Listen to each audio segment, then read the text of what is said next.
All right. So once again, Kevin Jolly and Kajer Boadway, we're from a company called Dura-Line, and we wanted to talk to you about some fiber optics. So we'll do kind of like a basic into fiber optics and where it goes. 2 seconds on the company. We've been around for a long time, about 50 some odd years, 53 years, and we've been through transitions of different kinds of products and technology. Basically from this, we are a conduit and a pathway company that supplies the physical layer infrastructure to join that pathway from point A to point B.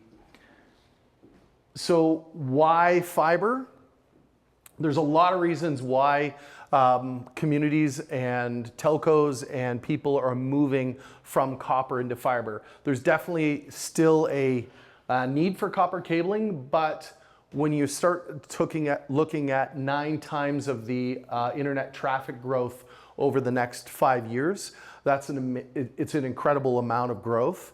And the requirements for the amount of bandwidth and physical traffic to have that 9 times requires more fiber to be put in the ground than we already have today. So there's some definitely big, and AI coming in, and there's a bunch of other things that are coming in, 5G and FTTH, that are requiring more and more bandwidth. So all of this putting together, fiber is a great solution in order to carry the needs of today, as well as some of the needs for tomorrow. One thing I will mention there, if we go back, our discussions have always been really focused on fiber. I'm not going to mention this again, but really focused on fiber with our conduit. But there's one piece up there that hasn't really been, that we don't really talk about, and that's not really our expertise, but just, you may have read in the news quite a bit in the last few years, data centers, right? They will absolutely, take up so much energy from the grid, and they're forcing, huge decisions in terms of, new nuclear plants, new hydroelectric, off-grid, recommissioning coal. There's just this old coal generating stations. There's just this enormous requirement for data center energy, and it's mostly driven by AI, frankly, which we really haven't seen that have a great impact on us yet, but it only gets better and smarter every day, so we will soon enough. And so that's one thing that Dura-Line is also involved with, is conduits that you can put electrical cables in. So it helps to protect the electrical cables and facilitate their deployment in a more quick and easy fashion than maybe traditionally. So anyways, just an FYI that I think that soon the discussions that will be had in this room will not be about fiber. They will be about fiber and power, or in rooms like this anyways. It won't be long. Okay, sorry. No, that's okay. That's great. So we had discussions with some of the planners and designers for these big hyperscale data centers, and they're moving towards more and more power consumption in order to support that data center. And what they're now talking about is like 5 megawatts, which is a massive amount of power, and that could probably power this community. But that 5 megawatts is going to power one 19-inch cabinet only. And so when you have a data center bigger than this building, and you've got 5 megawatts per cabinet, it's a massive amount of power. And so now you're feeding that amount of power in for processing. Now you've got to extract the heat out of that. So that now that's amplified that problem of, okay, we have all this power to process, but now we're generating all this heat.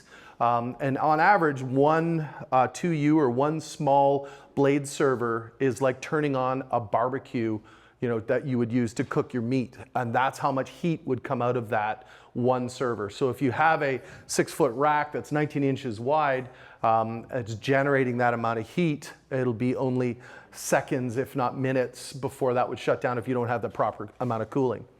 And cooling is now changing in those data centers. So previous and today, we're having air conditioning cooling where they have a big room and they have hot aisles and cold aisles, and they're extracting the heat air, the hot air out, and they're blowing cold air in. Well, now they're pumping in chilled liquid to the chipsets, and there's chilled liquids going into the cabinet because you can extract more heat. And then the next step that is currently available in some of the hyperscale data centers is full submersion. So that whole cabinet of equipment then gets submersed into a mineral oil, and the mineral oil is circulated around all the equipment. Now that equipment needs to be very different because now it's fully submersed in a liquid that's taken the heat away. And that's pretty much the only way that you can cool something that is creating that amount of heat. So data centers are growing. The power consumption of them is huge.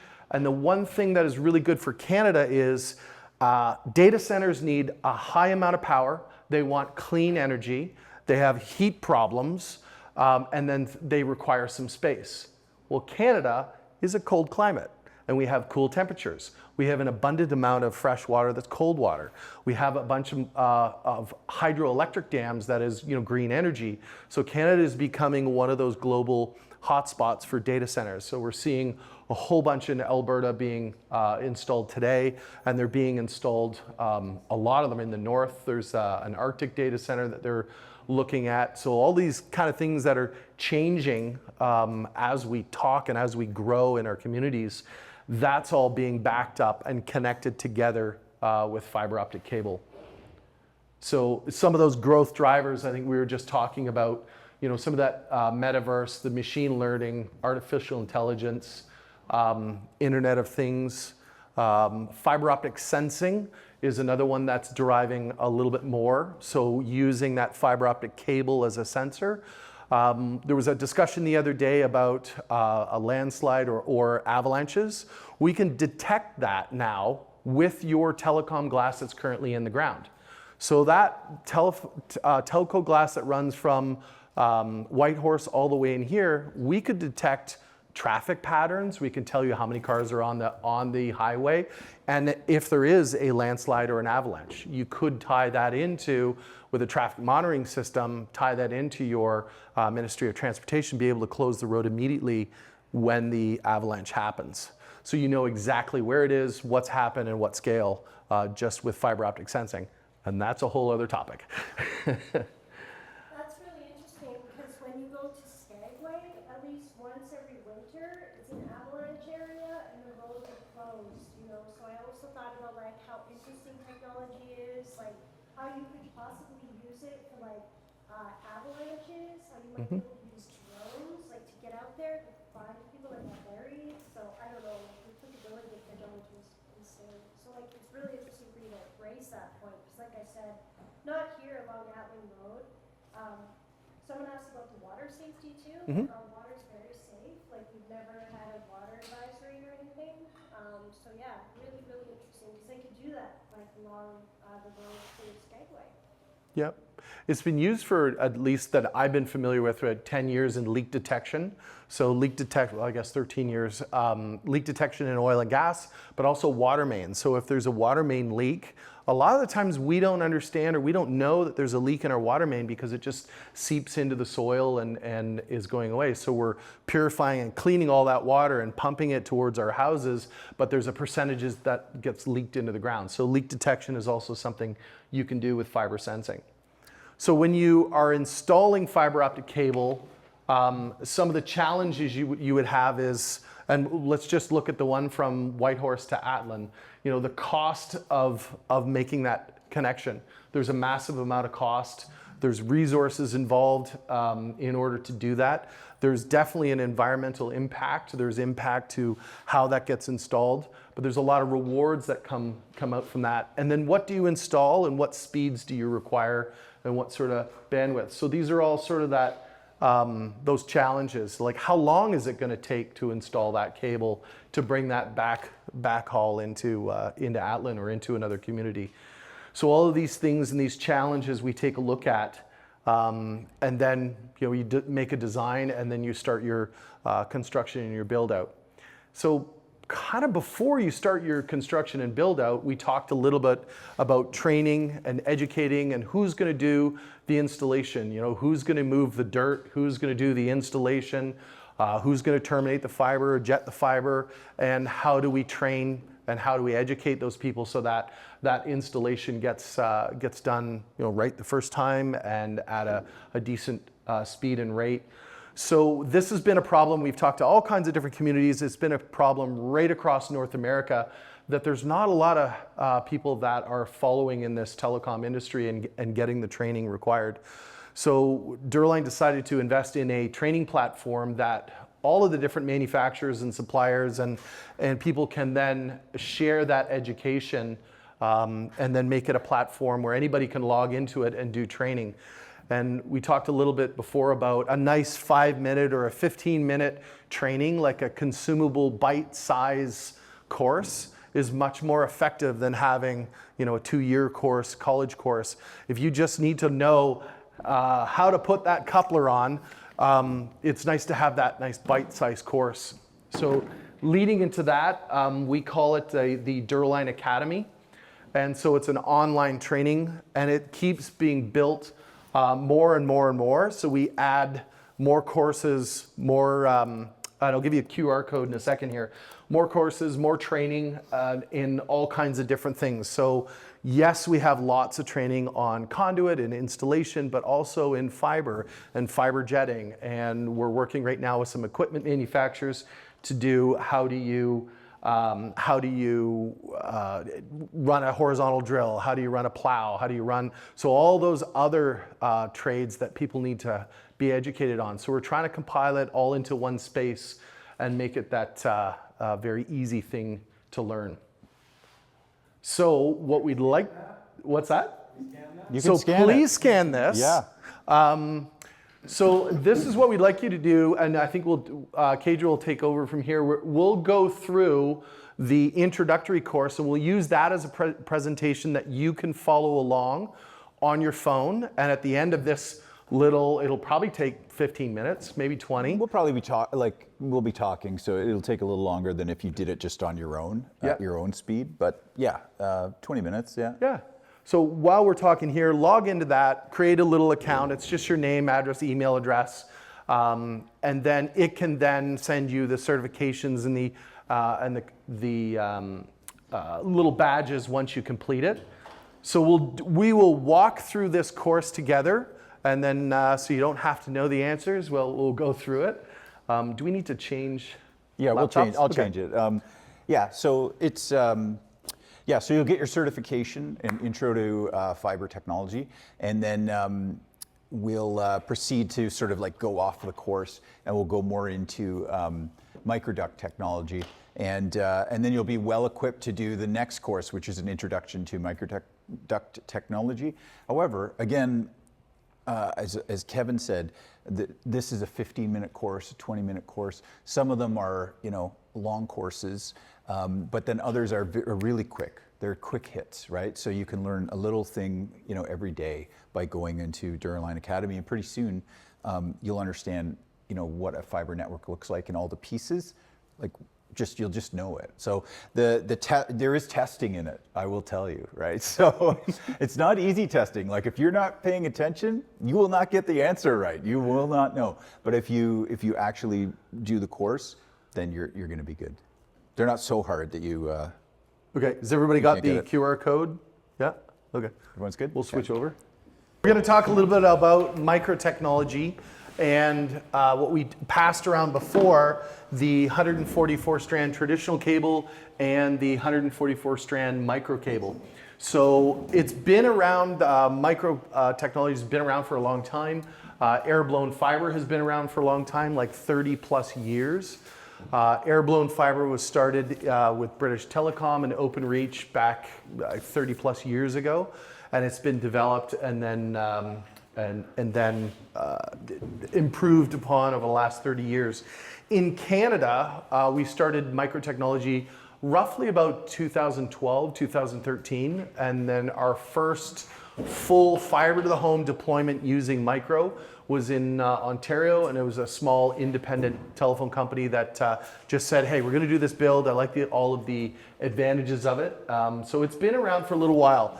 And in a nutshell, if you're looking at traditional, you would put a traditional fiber and you would pull it in with a rope inside of a traditional conduit that you would bury underground and you would pull it by hand or with a machine, and versus the micro, which would be the same physical size, but now you're blowing with air that microfiber into one of the 7 cells in this one, so into your microduct. So we'll kind of go through it pretty quickly. There's some advantages. Let me say one thing though, so first of all, Dura-Line makes and sells both of these kinds of conduit. One, the normal, the sort of legacy conduit, and this is Future Path. This is a modern conduit system. This is sort of more legacy. There is nothing wrong with this system. If this is what your fiber cable comes in, have at it. It's great. You know, you've got fiber, go for it. Yeah. We do believe that this is a more modern, more flexible, and ultimately more cost-effective solution, but they do both get the job done. So I just want to make sure that that's kind of clear. We believe the one is better, but you know, all is good when it comes to fiber. Yeah. I guess the most important thing is you have a pathway from point A to point B, and you have the ability to change that cable or add to that cable. It's a different technology and a different way you would add more fiber strands in the future.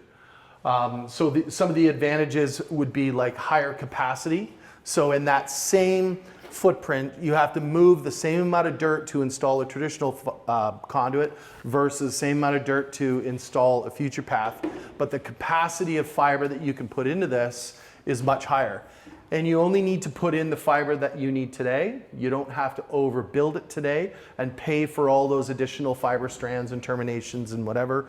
You can come back and install more rapidly, tomorrow, the next day, next year. So it has that flexibility on scaling, moves, adds, and changes, increasing the amount of fiber that you have in that network. And it's very quick to deploy new fiber once that duct is installed. So you would be installing roughly 1 kilometer of fiber into your microduct in about 16 minutes. In some circumstances, you'd be 13 minutes. But to install 1 kilometer of fiber in 13 minutes is kind of astronomical. It's a real cost savings, time savings. Compared to pulling, versus, like, how long would that take, Kevin? So we had an installation where we did a 5 kilometer jet.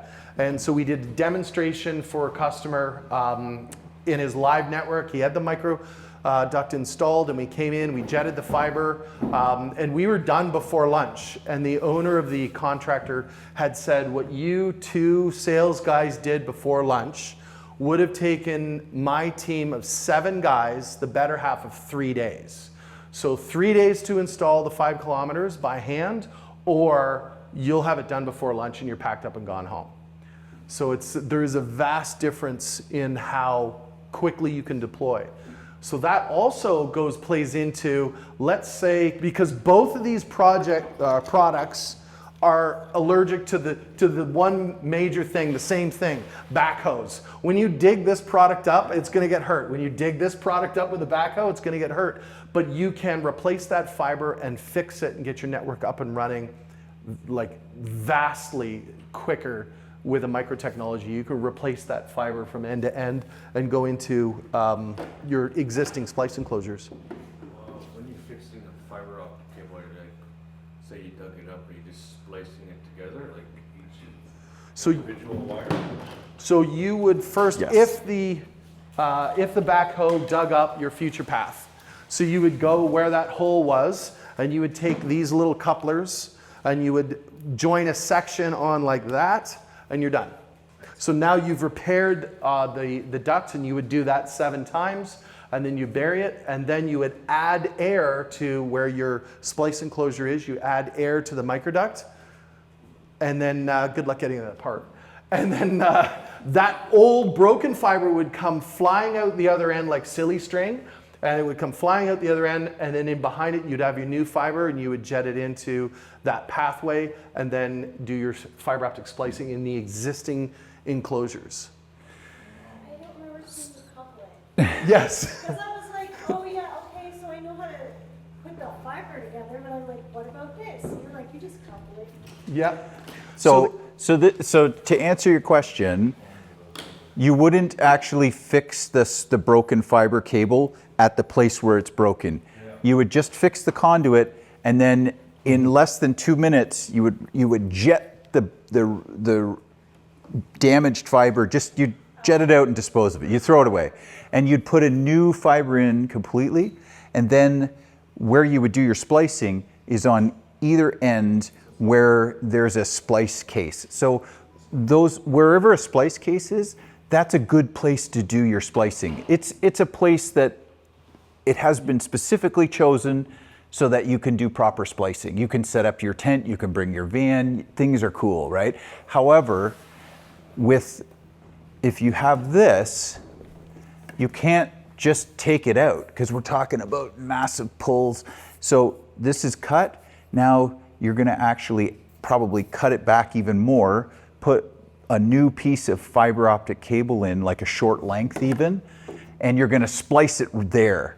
But I could be, where that backhoe hit could be halfway up the mountain, not an optimal place. It's just wherever that backhoe hit. It's not now in these perfect places, okay? So it's a different thing. For maintenance, it's far more difficult to maintain this smooth, big conduit than maintaining a fix with a microduct. I hope that makes some sense. Yeah, we're trying to, I know. So there's some unique components to microtechnology versus traditional. So when we talked about the cable, the difference between a traditional cable and a micro cable, the next one is the microduct, slightly different than a traditional conduit, and then your fiber jetting equipment. So this is a sample of a fiber jetter for long haul, like big trunk cables, and then the cordless drill attachment would be like a sample of a fiber jetter for that drop to the house. So those are the components which would be slightly different than the traditional. And then when we break it down, what is microduct? And then what is the future path? And then what do you need to put it together? So microduct is just, you've got that orange piece that's going around. It is a small piece of duct. And then the future path is when you bundle together 1, 2, 3, 4, 7, 8, up to 25 individual ducts in one package. And then the accessories would be, your couplers and your tools, your splicing. So microduct itself, it's all measured in metric. So when we say like a 1410, 1814 is the example up here. 18 millimeters is the outside diameter and 14 millimeters is the inside diameter. So the microduct size would be 1814. And then there's a whole bunch of different sizes. So for instance, this size is a 8.5 by 6. So it's 8.5 millimeters on the outside, 6 millimeters on the inside. 1814 would be this size. And so it's all in that metric size. Yeah, there's no quiz on that. The material is made out of high density polyethylene, which has some really neat physical characteristics where it's very, very strong, it's very crush resistant, you can bend it, it's flexible, it comes on a reel, and it's somewhat immune to cold temperatures. If you compare the high density polyethylene to a PVC gets brittle about 0 degrees, and -5, -10, you can crack it if you hit it wrong. High density polyethylene gets brittle and it will crack at -70. But so do I. So I'm not going to be outside at -70. So it is far more resilient to the environment. And then you can have it made with different wall thicknesses too, in order to be a little more robust. And then like we said, future path is our term when we bundle individual microducts. So we'll bundle them together, we'll throw some more stuff around. You can see there's different sizes that we can we can throw around different types. And so when you're designing your network, you can have different configurations. So maybe you're just doing a long haul and you only want 2 ducts. You want the conduit for your 144 strand and you want a spare one for some sort of future growth. But really, when you look at the difference between a 2-way and a 4-way, there's not much difference in size. So heck, yeah, let's go 4. So you can do 4, 7, or up to 25. So some of the benefits of that is if you're comparing your traditional conduit to your future path, you can say, you know, one kilometer of this would take 7 reels of product. 1 kilometer of your future path is 1 reel. So now your cost savings on your logistics, your storage, your handling, the amount of reels that you would have to load on and off a reel trailer in order to pay it off. There's all sorts of other cost savings that are included with the future path and the micro. And that actually played out with Peter just recently. They asked for, they wanted 2 3-inch ducts to put into a mine. And we said, you can do that for sure, but maybe you just want to use 1 7-way, and then you can do all the things you want to do in your 2 ducts. And it's half the amount of, you know, half the number of reels. You don't have to make as wide of a, you know, a trench in the ground. It just makes more sense. So we're talking about that right now. But who thinks that Peter should go with a microduct? All right, yes, all right, excellent. I know, you threw you way under the bus there, didn't I? And it's the same thing with the fiber. So the fiber is smaller. It also weighs less. So your handling is much less. So you think about if you're running a drop fiber to the house and you've got a big traditional fiber, you're going to need a forklift to lift that. A 4-kilometer reel of this drop fiber you can actually pick up with one hand, and it's 4 kilometers in one hand, and you can move it around. So everything becomes a lot easier to use, a lot easier to manage, and your speed of installation is reduced. I'm going to skip the fiber one because we already talked about that. We're good. So visual comparisons, I think we talked about how much fiber and density. And again, traditional versus micro. It's the exact same size, and it's virtually the same amount of dirt that you would have to move in order to install it in the ground. And like we said before, the majority of the cost of your project is moving dirt. So if you're going to move that amount of dirt to put in a conduit, you may as well put in the future path, because the cost to move that dirt is the same, but it gives you a lot more advantages. So why is it used? Size, installation, density, and then your upgradability. So there's one thing on there that's permitting. So when you go and you start to do your permitting in order to do a fiber install, that takes a lot of time. There was one project that was an aerial, and he said it was 400 and some odd days to get the permit to install.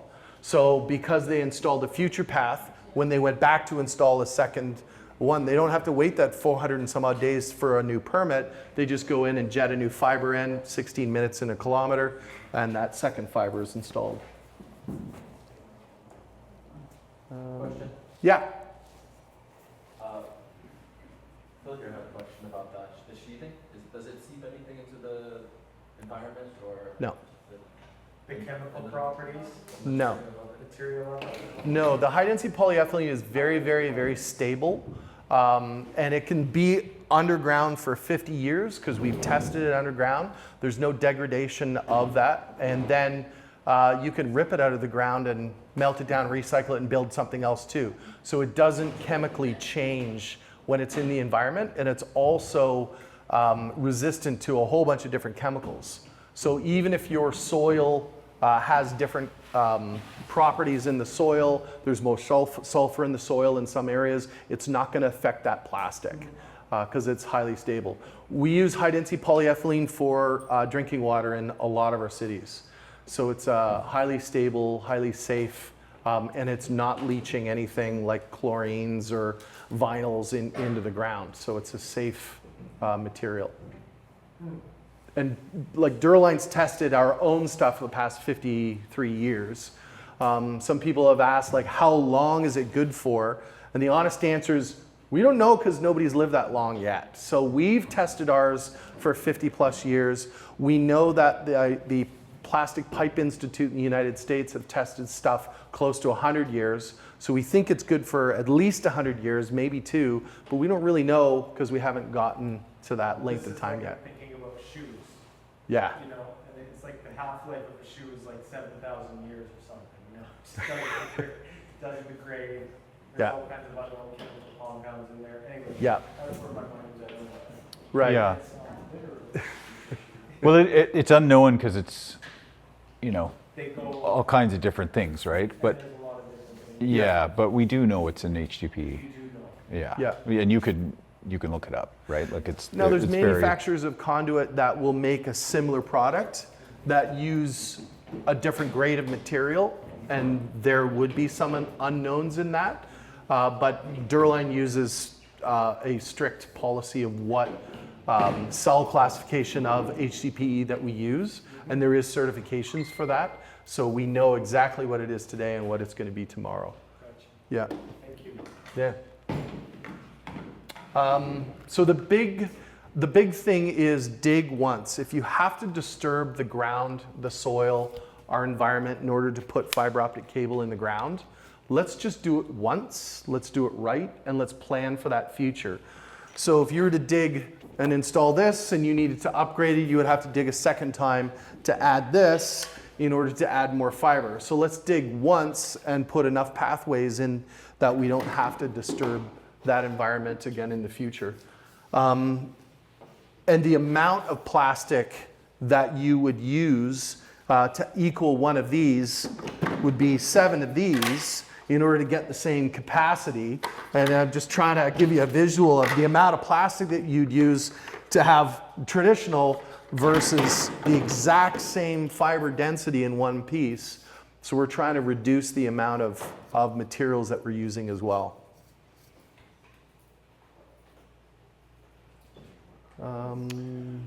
Let's I'm gonna let's flip, get to the let's get to some jetting.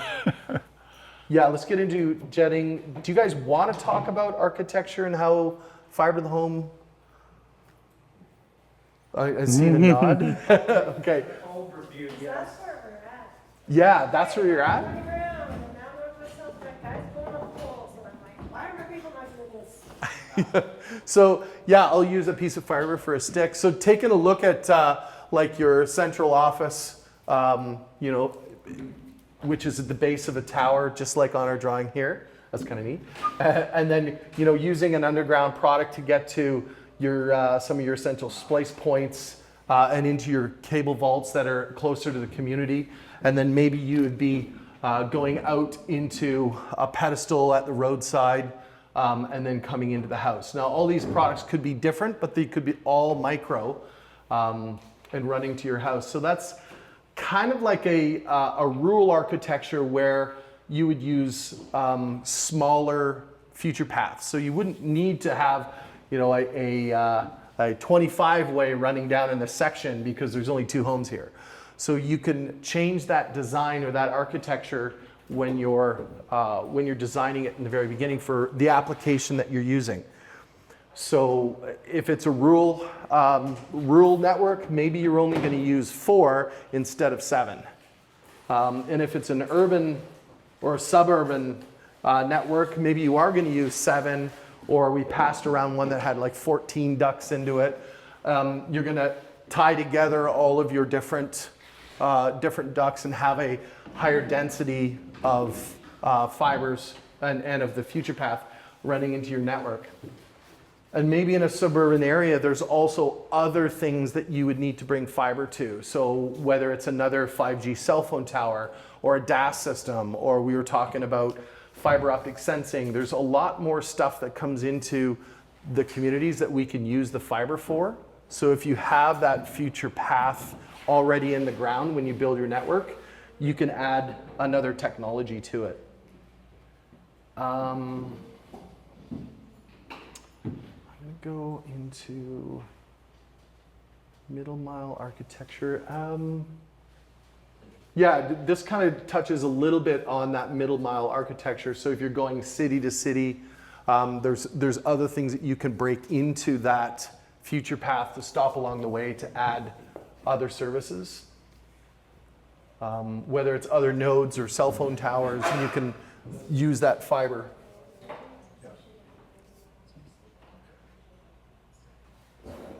Jerry was asking earlier, like, about, like, what happens as the fibers, like, going along, like, how far can it go, and then that kind of shows, like, how these node buildings, like, that's what I was trying to explain, like, the ISPs have, like, little buildings with their own equipment. Yeah, so after you get, and you guys are in a perfect environment for this, after you get 50 to 100 kilometers, you're going to start having that light dim. We talked about the losses and attenuation, and then it goes into those little buildings to get repeated. So it brings that signal in, and then it boosts it up and repeats it and sends it back out again. So when you're doing long distances, you will have to have repeaters. You're probably the best person to say what's the maximum distance you can go without having to repeat. So it changes, obviously, as they Yeah. improve technology, and it has a lot to do with the quality of the fiber, the purity that you have, how much attenuation there is per kilometer. But I know of projects that are going up to 500 kilometers now without an actual power repeater. There's various things that you can do along the way to kind of help it along, but that would be, as far as I'm concerned, still, that's on your outer edge. 500 kilometers is absolutely a stretch. For stretch, like, not talking submarine, which is a different beast altogether. Mm-hmm. But generally speaking, 150 to 200 kilometers is an easy link to repeat. It's a long way. Yeah. That's great. I know there's a building in Quebec that's 300 kilometers. They did it for redundancy on their network. And when they're getting into splicing, when they do the splice and they have the dB loss, for that run, they wanted 0 dB loss for every splice point. So they spend the extra money to do it, to have perfect splices the whole path, every 4.5 kilometers where they ran the fiber. There was another thought I had, I lost it. Anyway. Thanks, Bill. Yeah, our design in Manitoba, 180 kilometers is the longest run we have that doesn't require a repeater. In our plan, we actually haven't built it yet. In theory, I've heard of 280 kilometers, which is why the 300 kilometer run, which is actually built, was right now 500. That's from Kajer.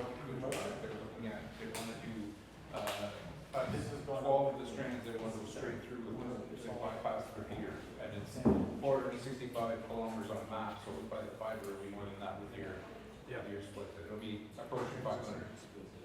So the electronics on either end is what dictates the distance.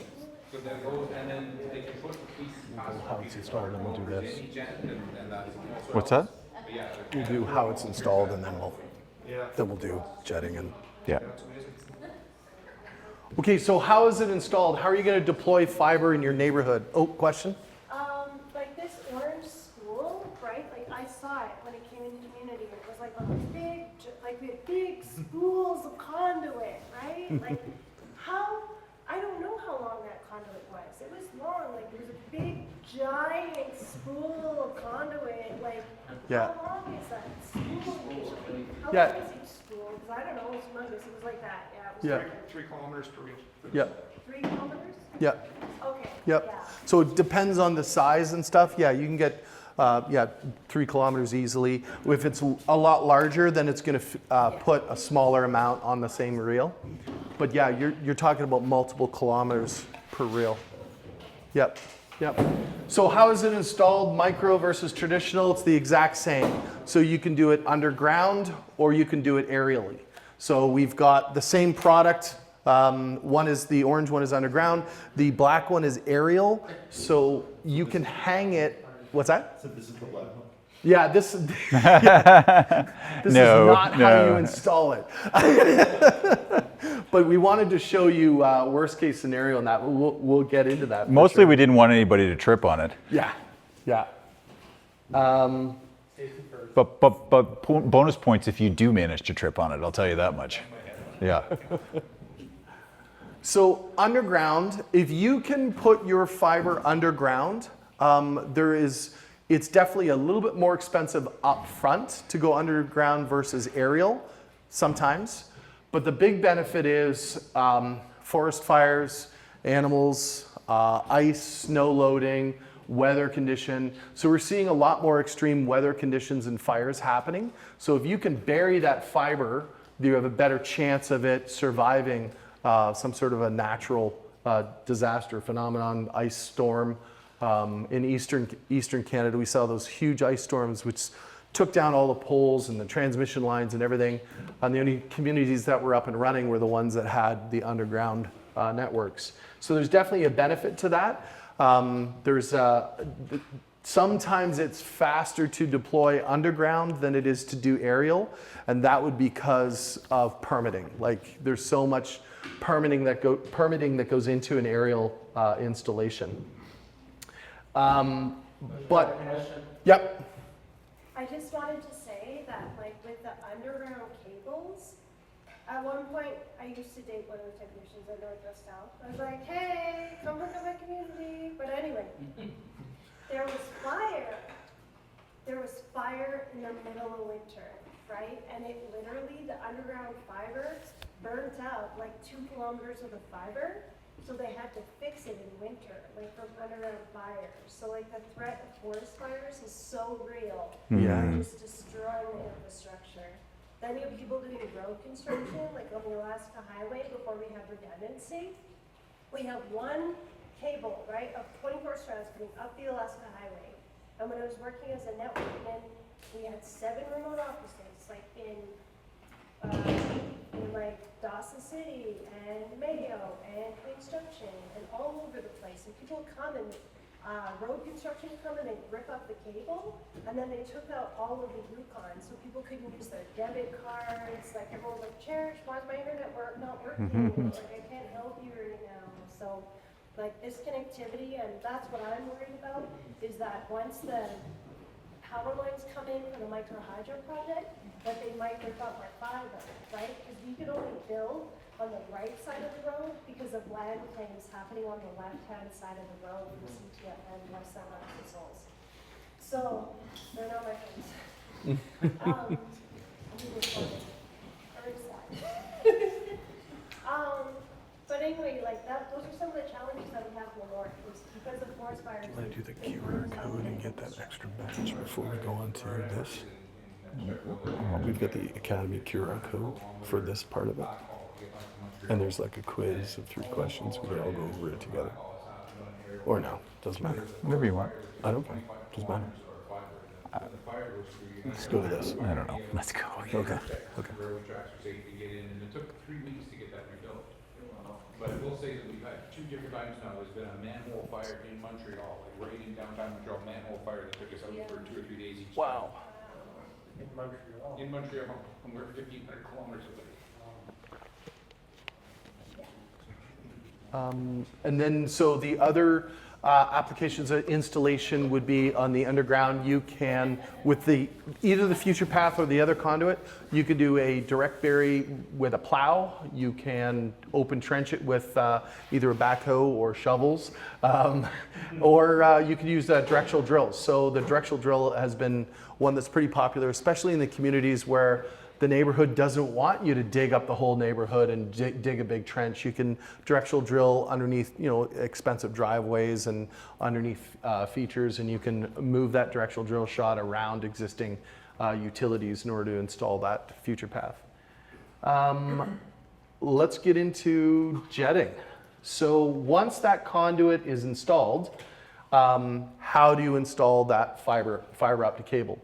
So we've got a little conduit that is hastily installed over your head so you don't trip over it. But the main thing that I really want to point out is there's a lot of bends and there's a lot of like snaking and stuff that some conduit systems have to be installed in a straight line. So traditionally, if you were going to pull this into a traditional conduit system, we want this conduit as straight as physically possible, because every time there's a bend, you're going to be pulling in friction around that bend, and the harder you pull, the higher the friction, and then it becomes harder to pull. So with jetting, the amount of bends, yes, they do matter, but they don't matter as much as you do in a traditional build.